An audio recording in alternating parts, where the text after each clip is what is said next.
여러분 안녕하세요. 이성애 교수입니다. 국민복음 세상을 깨우는 말씀을 통해서 하나님의 뜻을 분별하는 지혜로운 성도님들로 거듭나는 시간이 되시길 소망합니다. 오늘도 귀한 패널 분들이 나와주셨습니다. 감사합니다. 안녕하세요. 반갑습니다. 네, 지난 시간에 우리가 이제 3장의 욥의 그 탄식을 들어갔어요. 그래서 욥이 탄식할 때 하나님을 알았기 때문에 탄식하는 자였다라는 것을 우리가 보았습니다. 그래서 그 나머지 부분들에서 우리가 무엇을 배울 수 있는지를 오늘 같이 얘기하고 그 다음 엘리바스 친구의 조언을 통해서도 깨닫는 바가 무엇인지 시간이 되면 거기까지 같이 갔으면 해요. 박찬성님 한번 읽어봐 주시겠습니까? 그러나 내가 가는 길을 그가 아시나니 그가 나를 단련하신 후에는 내가 순금같이 되어 나오리라. 아멘. 그런데 여러분 이렇게 하나님을 향하여 이제 탄식을 할 때 하나님은 어디 계십니까? 질문입니다. 지금 욥이 이렇게 막 탄식할 때 하나님은 어디에 계실까요? 무엇을 하고 계실까요? 함께 아파하고 계시지 않을까요? 함께 아파하고 계실까요? 그 증거가 욥기서에 지금은 좀 안 나타나고 있는 것 같죠? 우리가 질문이 들어요. 그죠? 진짜 고통 가운데 있을 때에 정말 하나님은 어디 계십니까? 나 왜 나를 엄마 못해 조성하였고 태어나게 하고 이 고생을 바가지로 고생을 풍성하게 하고 살게 하십니까? 어찌하여 할 때 그때 하나님이 정말 없는 것 같이 느껴지지 않으세요? 네, 그렇게 그럴 때 느껴져요. 있어요. 그렇죠. 네. 외면하고 계신 것 같이. 그렇죠. 가만히 침묵하고 계신 것 같고. 침묵하시고 계시는 것 같습니다. 그런데 우리 장혜원님께서 얘기하시는 것이 맞습니다. 하나님께서는 우리의 탄식 속에 하나님께서 거기에 계십니다. 그래서 여기서 나타나는 것은 knowing God이에요. 하나님을 더욱더 알게 됩니다. 하나님을 알고 욥이 탄식도 하지만 또한 이 탄식을 통해서 하나님이 거기 계시다는 것을 알게 되어집니다. 이사야서 43장에 있는 말씀 몇 절이 있어요. 군에 대한 약속인데 우리 조원성님 한번 읽어봐 주시겠습니까? 야곱아 너를 창조하신 여호와께서 지금 말씀하시느니라. 이스라엘아 너를 지으시니가 말씀하시느니라. 너는 두려워하지 말라. 내가 너를 구속하였고 내가 너를 지명하여 불렀나니 너는 내 것이라. 네가 물 가운데로 지날 때에 내가 너와 함께할 것이라. 강을 건널 때에 물이 너를 침몰하지 못할 것이며 네가 물 가운데로 지날 때에 네가 불 가운데로 지날 때에 타지도 아니할 것이요 불꽃이 너를 사르지도 못하리니 대저 나는 여호와 네 하나님이요 이스라엘의 거룩한 이요 네 구원자임이라. 내가 애굽을 너의 속량물로 구스와 스바를 너를 대신하여 주었노라. 아멘. 아멘. 여기가 이사야서 43장의 말씀이에요. 여기 3절에서도 나는 여호와 누구라고요? 너의 하나님이다 라고 얘기하는데 이 하나님이 어떻게 해요? 애굽에서 구원해 내신 분이세요. 그리고 43장 2절에 보니까 어디에 지나고 있나요? 물도 지나고 강도 지나고 불에도 지나고 어떤 거예요? 말하자면 인상의 고통 가운데 있을 때에 사르지 못하게 하고 침몰지 못하게 하는 이가 누구예요? 하나님이시잖아요. 그 말은 하나님이 그걸 알고 있다 모른다? 아신다는 거예요. 말하자면 하나님께서 그 상황 거기를 알고 계신다는 거예요. 그분이 누구냐면 43장 1절에 있는 것처럼 야곱아 너를 창조하신 여호와가 말씀하신다라고 얘기하고 있어요. 그리고 너를 지으시니다. 고통에 집중이 아니라 그 고통 불과 물과 강을 지나지만 뭐에 대해서 하나님이 얘기를 하고 있어요. 이사야서에서도 나 창조주야. 그리고 내가 너를 지었어. 나는 너의 여호와. 여호와께서 생명 내놓고 책임지시고 사랑하고 보호하신다. 뭐라고요? 그걸 줄이면 여색책사보.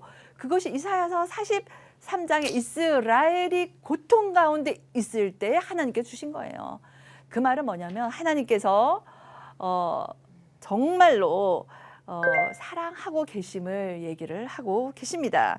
그런데 여러분, 하나님을 알아가는 것이 고통의 상황인데 여기에는 하나님이 숨겨진 의도가 있어요.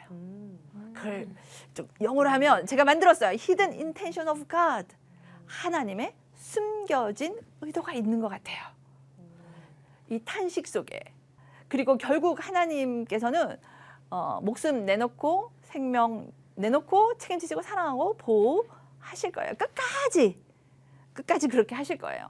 욥기 속에서는요. 하나님께서 1, 2장에만 나타나고 땡 하시지 않고요. 38장에 가서야 욥에게 직접 나타나서 말씀을 하세요. 근데 정말 38장에만 나타나고 그 사이에는 뻥 하나님께서 모른 척하고 계시느냐? 그렇지 않다라는 것입니다. 나중에 하나님의 응답을 보면 조금 전에 봤던 이사야서 43장 말씀처럼 하나님께서 다 듣고 계시고요. 그리고 아시고 계십니다.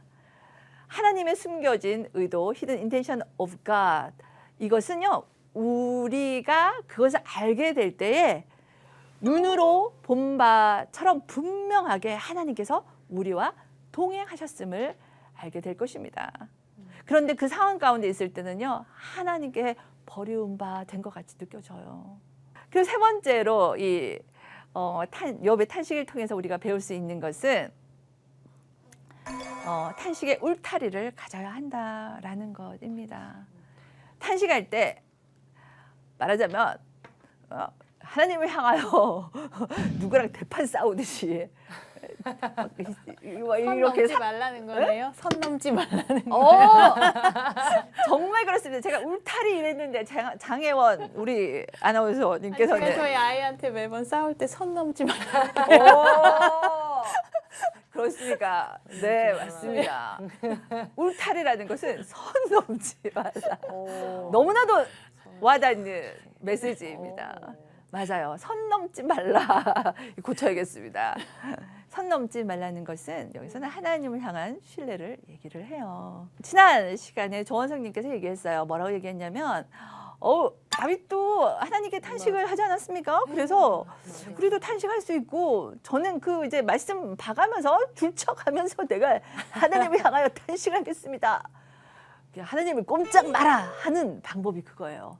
정말 탄식에 있어서 좋은 것은 말씀을 가지고 탄식을 하면 뭐라 하시겠습니까? 하나님 말씀인데, 그죠? 당신께서 약속하셨는데. 맞아요. 정말 명석하신 두뇌를 가진 우리 조은성님입니다. 그래서 다윗이 어떻게 탄식했는지 우리 장혜연님 한번 읽어주시겠습니까? 주께서 내가 눈을 붙이지 못하게 하시니 내가 괴로워 말할 수 없나이다. 내가 옛날 곧 지나간 세월을 생각하여 싸우며 밤에 부른 노래를 내가 기억하여 내 심령으로 내가 내 마음으로 간구하기를 주께서 영원히 버리실까? 다시는 은혜를 베풀지 아니하실까? 그의 인자하심은 영원히 끝났는가? 그의 약속하심도 영구히 패하였는가? 하나님이 그가 베푸실 은혜를 잊으셨는가? 노하심으로 그가 베푸실 긍휼을 그치셨는가 하였나이다. 아멘. 여기서 보니까 다윗 어떠합니까? 다윗은 좀 세련되게 탄식했는데요. 그럼 우리도 좀 세련되게 이 말씀을 즐거워가며 탄식할 수 있지 않을까요? 그러나 세련만이 아니에요. 보면 7절 보시겠어요? 주님 저를 영원히 버리시겠습니까? 은혜를 베풀지 않겠습니까? 하나님 인자는 끝나 버리셨습니까? 그죠? 약속한 거 그거 하나님 안 지키실 거예요? 우리 식으로 얘기하면 그런 거예요. 그리고 정말 죽음 가운데 정말 던져 두십니다. 주님께서는 나를 막 이렇게 얘기하고 있어요. 그래도 되겠습니까? 세련되게 하면은 이렇게 탄식해도 될까요? 근데 여러분 놀랍게도 잘 생각해 보세요. 질문이에요. 질문 들어갑니다. 성경의 인물 중에서 하나님께 이 다윗도 그랬지만 욥처럼 나를 죽여 주시옵소서 죽는 것이 더 낫나이다 라고 한 몇 사람이 좀 있어요. 네. 아하! 박찬선님께서 요나 선지자도 아 그랬죠. 네. 네 그렇게 요나 얘기했어요. 선지자 네, 요나서 4장 3절에 보면 하나님 놀라운 역사를 다 해놓고 그다음 백성들이 다 회개하고 돌아오니까 갑자기 죽는 것이 낫겠습니다. 박농골 하다 그 시들었다고 이제 그렇게 얘기도 쩌니까, 했어요. 덥다고. 그다음에 또 있습니다. 다윗이 그러하였고 또 민수기에 보면 출애굽 하는데 리더인 사람이 있어요. 모세가요? 네. 모세가 민수기 11장 10절에서 15절에 보면요. 그 백성들이 잘못을 했어요. 그러자 나의 생명을 대신 가져가 주십시오. 멋진 리더이죠. 그러니까 이들의 죄악이 너무나도 패역함을 보고 그렇게 하며 탄식을 하고 있어요. 그리고 또 한 사람이 더 있는데 여러분이 잘 알 거예요. 많은 기적과 이적을 베풀었던 엘리야 선지자 기억나십니까? 엘리야. 네, 열왕기상 네. 19장에 보면요. 이제 이게 우상을 섬기는 사람들에게 이겼어요. 그런데 저를 죽여 주시옵소서 라고 얘기를 하고 있습니다. 정말 이들의 탄식이 무작정 이유 없이 떼쓰는 것 같이 하고 있나요? 그렇지 않아요. 이 말씀들을 찾아보면 어떻게 되어 있냐면 여호와여 라고 부르시잖아요. 다윗도 그러하고. 여호와라는 이름은 뭐예요? 언약의 하나님이라고 했어요. 여생 책사보 하나님을 이들은 다 알았어요. 다 알았기 때문에 말하자면 장혜원님의 아드님이 우리 엄마를 알았기 때문에 엄마에게 와서 엄마는 그래도 속상해서 선 넘지 마 이렇게 얘기를 해도 그것을 다 듣고 나를 위로해 줄 뿐이야 라는 걸 알기 때문에 오는 거예요. 그렇지 않은 저의 자식 만약 있다면 나가겠죠. 이해를 못 받으면 나가게 되겠죠. 그러나 아직도 같이 있는 것은 우리 엄마는 선한 분이야. 나를 위해서 어떤 희생이라도 치를 뿐이야 라는 것을 알 거예요. 그래서 속은 석이지만 속 썩을 때가 있어요. 뭐 사춘기가 있는 아이들이 다 그러합니다. 그럼에도 불구하고 어버이날이 되면 카네이션을 가져다 주는 아들이죠. 여기 있는 엘리야도 다윗도 모세도 그러합니다. 하나님께서 행하신 놀라운 기적을 맛보았던 사람이에요. 그렇기 때문에 탄식할 수 있는 거예요. 왜? 그것을 통해서 하나님을 알았거든요. 그래서 하나님이 누구인지 알기에 담대하게 하나님 앞에 나아가서 자신의 상황과 심정을 토로할 수 있는 거예요. 그래야 도움을 받지 않겠어요? 그래야 얘기를 할 수 있지 않겠어요? 효과적인 어필 방법이군요. 그럼요. 그래서 나의 자식이 아니면 내가 우리 부모님께 좀 강력하게 얘기를 할 때는 뭐냐면 다른 말로 하면 나 도와주세요. 나 힘들어요. 내 거 받아주실 분이지요? 라는 안정감과 믿음이 있기에 와서 하는 거예요. 그래서 내 자식이 나에게 오는 것은 비록 아플지라도 정말 건강한 관계인 거예요. 그래서 목숨을 내놓고 생명 내놓고 책임지시고 사랑하실 분인 걸 알기 때문에 어떻게 하냐면 자신도 목숨을 내놓고 죽여 주시옵소서. 욥처럼 그렇게 하나님을 향해서 탄식을 할 수 있는 것입니다. 그것이 강청의 방법이죠. 즉 우리가 말할 수 없는 깊은 고난과 고통, 까닭 없이 오는 쏟아 부어지는 것 같은 어려움이 있어요. 어려움은 한 번에 왕창 오잖아요. 그죠? 여러분 놀라운 거는요. 이 삶의 울타리, 고난의 울타리, 탄식의 울타리는요. 시커먼 쓴을 알지 못해요. 그는 옆에 있는 그와 그의 집과 그의 모든 소유물만 없애면 되는 줄 알고 있어요. 그런데 아니라는 거예요. 이 하나님의 히든 인텐션 오브 갓, 하나님의 숨겨진 의도는 사단이도 모르는 하나님과 우리의 관계. 사단은 하나님과의 언약적 관계를 맺지 않았어요. 그죠? 그러나 하나님께서 하나님 형상대로 우리를 만드시고 그 가운데 있기 때문에 인생의 어려움과 힘든 일들은 우리가 겪을 수밖에 없어요. 죄 때문이 아니라 나의 인생에 있어서 어쩔 수 없이 그리고 알 수 없는 까닭도 알지 못하는 어려움을 겪게 됩니다. 그러할 때에 우리는 어떻게 하나님께 반응해야 될까를 욥기를 통해서 알 수가 있는 것입니다.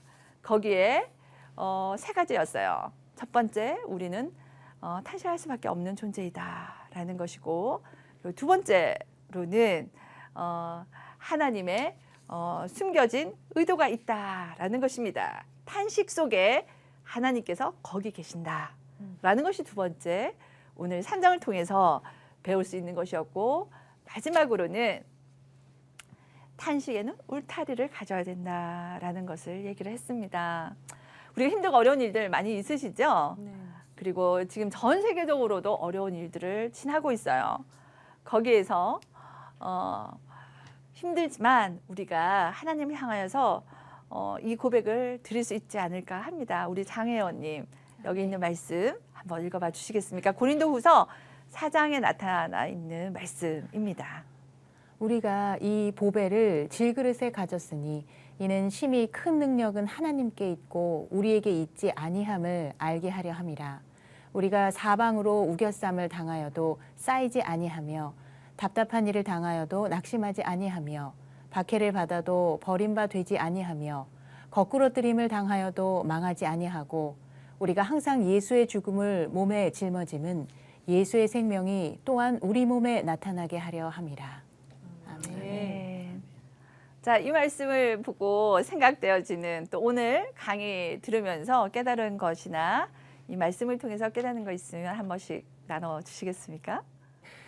또 오늘 말씀을 들으면서 제가 하나님께 드리는 탄식들 그런 것들이 그냥 하나님 나 그냥 힘들어요. 그냥 이렇게 원망하는 그러한 넋두리 놓듯이 그렇게 드리는 하나님께 드리는 그런 탄식이 아니라 이 탄식조차도 이 탄식 속에 하나님을 신뢰하는 그 믿음 때문에 오히려 하나님께서 들으시기에는 이 탄식이 하나님 이런 분이시지 않습니까? 하나님 이런 분이시면 이렇게 해주실 수 있지 않습니까? 라는 또 다른 찬양을 드릴 수 있게 되는 좀 그런 계기가 좀 되지 않을까라는 생각이 들어서 오늘 말씀을 들으면서 더 하나님께 더 매달리고 고난 가운데 더 하나님을 의지하는 것이 답이구나라는 생각이 더 들었던 귀한 시간이었던 것 같습니다. 저는 개인적으로 네. 오늘 교수님의 말씀을 쭉 이렇게 들으면서 이상하게 머릿속에 구약 성경에 나와 있는 하나님께 범죄한 왕들의 이야기가 떠올랐어요. 근데 하나같이 그 왕들의 이름 뒤에는 이런 얘기가 있었거든요. 그들이 하나님을 버렸더라. 맞아요. 이런 얘기가 있었거든요. 맞아요. 그래서 저는 오늘 욥을 보면서 욥이 하나님이 버렸다는 말씀은 어디에도 나와 있지 않잖아요. 네, 욥의 맞습니다. 탄식은 네. 곧 하나님의 울타리 안에서 이루어졌구나. 네, 아멘. 네, 저는 이런 생각을 좀 했습니다. 맞습니다. 하나님을 떠나지 않는 것이 하나님 안에서 우리가 괴로워할 때 우리가 탄식이 나올 수 있지 않을까. 정말 큰 범죄는 하나님을 떠나는 것이다. 아멘. 하나님 안에서 울자라는 생각을 하게 됐습니다. 네, 너무나도 맞는 말씀입니다. 그래서 하나님께서 탄식 거기에 계심을 믿고 정말 우리도 하나님 안에 거해야 되지만 또 하나님이 우리를 품고 계신다는 것, 우리를 알고 계신다는 거는 정말 욥기 38장을 보면 놀랍게 이 탄식을 하나님께서 다 응답을 하고 계세요. 다른 모양을 하기 때문에 이해하기가 좀 어려워서인데 이제 3장이 좀 이해가 되시죠? 네네. 네, 장혜원님은 어떠셨어요? 저는 개인적으로 제가 오랫동안 많이 아팠던 시기가 있었어요. 그러셨군요. 근데 그때 누군가가 저에게 이제 좋은 의도로 고난이 축복의 통로가 될 거라고 네. 하실 때 저는 그게 참 잔인하게 느껴졌었어요. 맞아요. 고난 가운데 있는 사람에게는 맞아요. 그래서 제가 그 이후에 그런 말이 맞지만 하진 않았어요. 네, 하지 맞아요. 말아야지 했는데 이렇게 성경 안에서 진리의 말씀을 통해 그 말을 전하니까 그게 이제 저에게 잔인하게 느껴지지 않고 이렇게 말씀을 통해서 이해가 되면 우리가 감정적으로 이렇게 말로 전달하는 그런 위로가 아닌 정말 하나님이 딱 주시는 그 의미가 제대로 전달되는 느낌이 들어서 이제는 제 자신에게는 고난이 축복의 통로라라고 말할 수 있을 것 같아요. 네. 아멘입니다. 이제 우리 자신을 향해서는 정말 그거인 것을 아는데 그래도 또 고통이 오면 힘들어요. 그죠? 그럴 때 겸비하게 하나님 앞에서 하나님 그렇습니다. 저는 탄식할 수밖에 없는 존재예요. 그러나 하나님 이 고난 가운데 나의 탄식 속에 이거를 하나님이 듣고 계시는 걸 압니다. 하나님, 그러나 내가 울타리 가지고 탄식의 울타리는 확실하게 내가 선 넘지 않습니다. 선 넘지 않습니다. 그거 내 마음의 결정이고 결단입니다. 그럼에도 불구하고 하나님 앞에 자유롭게 하나님을 향한 탄식을 쏟아냈기에 두려워하고 어려워해서 나오는 말을 입에 막고 그것을 끙끙 앓는 것이 아니라 하나님 앞에 우리의 전부를 들여서 우리의 상황을 아뢰 수밖에 없는 존재라는 거예요. 아뢰도 된다 안 된다의 문제가 아니라 하나님 앞에 그렇게 쏟아놓을 수밖에 없는 존재이다. 왜냐? 하나님은 자녀이기 때문이라는 것입니다. 그리고 그래서 우리의 고난을 통해서 드러나는 것이 무엇이냐면 구약에서는 여호와 언약의 하나님이 드러났다면 우리 오늘을 사는 우리에게 있어서는 세계적으로 개인적으로 나라적으로 겪는 어려움이 있어요. 그것들이 SNS에 올리고 신문 뭐 기사 여러 가지가 나타나요. 그러나 우리의 가장 중요한 것은 이것을 통해서 예수 그리스도가 우리의 몸을 통하여 우리의 탄식과 우리의 삶을 통하여 드러나기를 바라는 하나님의 소원이 이 마지막의 말씀이라고 생각을 합니다. 그래서 이 고백으로 하나님 앞에 탄식을 정말 기도로 찬양으로 하나님께 올려드리는 저와 여러분이 되기를 바랍니다. 그래서 오늘은 여기 3장의 전체 하나님 뜻이 무엇인가 정말 다른 사람들도 해석하기 어려운 3장이어서 지난 시간과 연결해서 3장을 보았어요. 그래서 오늘 하지 못한 엘리바스 친구의 조언은 다음 시간에 같이 만날 때 이제 살펴보도록 하겠습니다. 오늘도 함께해 주신 여러분께 감사드립니다. 고맙습니다. 감사합니다. 수고하셨습니다.